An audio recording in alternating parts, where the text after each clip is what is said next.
আজ ফটিকরাই বিধানসভার অন্তর্গত রাজনগর গ্রাম পঞ্চায়েতে প্রাণী সম্পদ বিকাশ দপ্তরের উদ্যোগে দুস্থ পুরুষ ও মহিলাদের হাতে কিছু মোরগের বাচ্চা ও খাদ্য বিতরণ করা হয়। এদিন 150 জনকে 10টি করে মোরগের বাচ্চা দেওয়া হয়।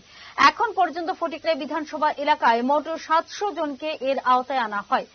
রাজ্যের বিভিন্ন জেলায় বিভিন্ন পঞ্চায়েতে প্রাণী সম্পদ বিকাশ দপ্তরের পক্ষ থেকে গ্রামীণ মহিলাদের হাতে মোরগের বাচ্চা তুলে দেওয়া হচ্ছে, যাতে তারা মোরগ পালন করে আর্থিকভাবে লাভবান হতে পারেন।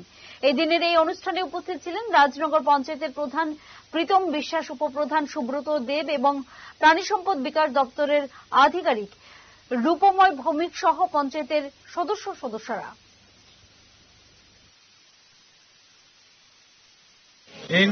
এইবার নিয়ে আমরা তৃতীয়বার দিচ্ছি। আমরা প্রত্যেক বছরই বা 6 মাস পর সময় বাচ্চা ডেলিভারি হচ্ছে, তারপরে আমাদের বাচ্চা দেওয়া হচ্ছে। এর আগেও আমরা 70 ফ্যামিলিকে দিয়েছি, এরপর আরো 120 ফ্যামিলি মতো দিয়েছি।